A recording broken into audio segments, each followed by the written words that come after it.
One of iRacing's biggest updates in its 15-year history is right around the corner. Executive producer Greg Hill hit the forums once again for their February development update, and confirmed that, at long last, rain is just a few weeks away.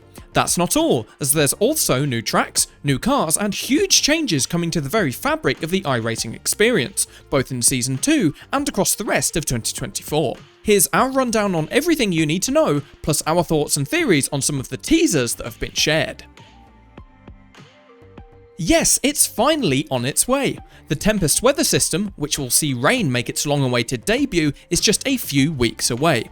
According to Greg, Tempest is the most true-to-life dynamic simulation of rain in a racing game to date, with accurate weather patterns, tyre dynamics, and physics-driven track evolution that's unlike anything else out there.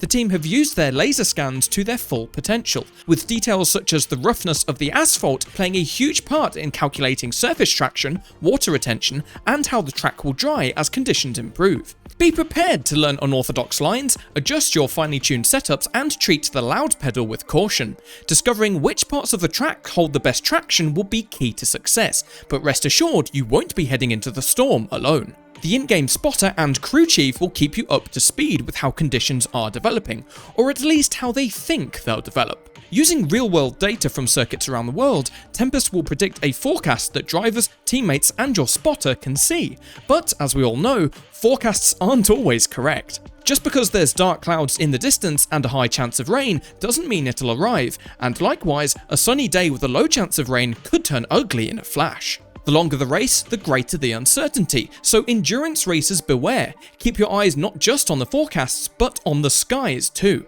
That's something to keep in mind with the Sebring 12-hour taking place just a few weeks after the update. Speaking of endurance races, rain brings with it the introduction of rain tyres, adding a whole new strategic element to races across the iRacing service. Let's say rain hits in the last few laps. Do you pit for wets, or try to survive on slicks? Is that incoming cloud a brief period of drizzle, or a full-on downpour? Rain is certain to ramp up the excitement, unpredictability, and entertainment all the way up to 11, with key choices that will make all the difference to your results. Tempest was originally slated to debut at the end of 2023, but these last few months have given the iRacing team more time to test, tune, and refine the wet weather driving experience, plus add more rain-supported cars to the initial release. On top of the already announced Ray FF1600, Toyota GR86, and Ferrari 296 GT3, Day 1 will see the full 11-car endurance field, that's all the current GTP, LMP2 and GT3 cars, and the FIA F4 car support wet weather driving, with more cars to be added across the rest of the year. Ahead of lining up on the grid, you'll want to get some practice in, and with the introduction of rain comes a fully customizable system for adding it to your test sessions and AI races. Whether you're after real-world based forecasted weather, static weather to practice your wet weather skills, or a keyframe by keyframe custom experience, all the power of Tempest will be right at your fingertips. Tempest will be introduced in the upcoming Season 2 patch, and there will be a bunch of Week 13 series that will help you get to grips with driving in the rain ahead of Season 2 proper. Once Season 2 starts, iRacing's admins will enable rain on a per series and per skill level basis, with select series and race weeks across the season ahead earmarked for a chance of rain. But as we've discussed, whether we see rain hit the track is up to the Tempest system itself. This is undoubtedly one of, if not the biggest addition to iRacing in its history, but it isn't the only huge change arriving in Season 2. In the first changes to iRacing's license system in well over 5 years, the road racing license is being split into two separate licenses, a sports car license and an open wheel license. This means that each driver will get separate driver and safety ratings for both disciplines, creating two distinct road racing ladders. The big benefit is that whether you prefer GT3s or F4 cars, you'll now be able to safely explore different types of road racing without worrying about ruining your driver or safety rating in your main series. On March the 5th, your road license will be replaced by the sports car and open wheel licenses, with your driver and safety rating being carried over onto both. The current list of road series will be split into their appropriate licenses, with races and rating changes to then be tracked separately. The first few weeks are sure to be hectic as skill levels even out, and the iRacing team are well aware that will be the case, but they're confident that as Season 2 progresses, this split is what's best for the long term, and it should lead to better, more competitive racing across both the sports car and open wheel disciplines. Needless to say, this is a huge change to the makeup of competition on the service, and it might just be setting up for much bigger things down the road. Season 2 will see 3 categories of racing get to 1 new car each, alongside a raft of updates to existing machinery. Fans of the recently added Super Formula SF23 will be able to jump into its younger brother, the all-new Dallara 324, ran in the real world in the Super Formula Lights and Euro Formula Open Championship Series. This adds to the already stacked open-wheel feeder roster, and with the addition of a brand new C-Class series for the new machine, all signs point to it becoming a very popular addition to the service. Over to the ovals, and whilst the 2024 SRX season may have been cancelled in the real world, the series' recent partnership with iRacing means the SRX race car will be making its iRacing debut in Season 2, featuring in a new D-Class oval series. This will bring some much needed variety to the oval ladder, and with it, a whole new car to master. Heading to the dirt, 1 new free car is joining iRacing's Dirt Oval ranks, that being the Dirt Micro Sprint car. An entry point into short track sprint car racing, fingers crossed this will bring more drivers into the Dirt fold, especially on the back of iRacing's 2023 Dirt refresh. After a set of graphical updates a few weeks ago, the NASCAR roster will be receiving physics updates to better reflect the 2024 field. Furthermore, the Xfinity Series Ford Mustang will be updated to reflect this year's machine, and as part of their renewed partnership with IndyCar, the iRacing Dallara IR18 will be updated to match the cars running in 2024. Greg also teased several car updates coming later this year. Following aerodynamics analysis, the NASCAR trucks will see a big update in June Season 3, V8 supercars will get a shot in the arm, and there's other exciting possibilities on the way from the land down under. Endurance racing continues to be a huge focus, with the WEC and IMSA seeing renewed popularity both amongst manufacturers and fans. The iRacing team will be expanding the current 11-car roster to 15+ cars across the rest of 2024 and into 2025. Greg left the biggest teaser till last, noting that a bit of a shocker is coming on the car front. But what could this be? Our theory is that it could be the next step in the iRacing FIA partnership that kicked off in May last year. Following the renaming of the F4 car, and with several seasons of FIA-branded regional F4 series now behind us, the governing body could be looking to add more official cars and series. Which FIA-sanctioned series is debuting a new car this year? That would be Formula 2, with the all-new Dallara F2 2024. Outside an updated F1 car, which we didn't see last year, or something totally out of left field, such as Formula E, we think this is the most likely option. But which car do you think is on its way? Let us know down in the comments. On top of 3 new cars for Season 2, we're also getting 3 brand new tracks. The home of MotoGP's San Marino Grand Prix, Misano, the venue of the 2020 F1 Portuguese Grand Prix, Algarve, better known as Portimao, and iRacing's first quarter-mile dirt oval, Millbridge Speedway. That's not all, however, as 4 current tracks will become free for all players ahead of Season 2. Motorsport Arena Oschersleben, Snetterton, Winton Motor Raceway, and a circuit that only just debuted in September 2023, Lebanon. Controversially, the iRacing team have decided not to offer full or partial refunds to those who bought Lebanon at full price, which has irked a few fans on the forums. But in any case, these 4 tracks should add a whole bunch of variety to both rookie level and higher class series across the iRacing service. Looking further into 2024, Greg also confirmed that Spain's Navarra circuit, Germany's popular Sachsenring circuit, and both the paved and dirt variants of New York's Oswego Speedway are nearing completion, with all 3 set to arrive later this year.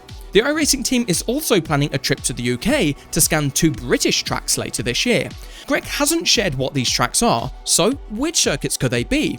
With 4 UK tracks owned by Motorsport Vision already in iRacing, those being Brands Hatch, Alton Park, Snetterton and Donington, and MSV's recent purchase of the Navarra circuit coinciding with its recent scan, there's 2 UK tracks owned by the group that are missing.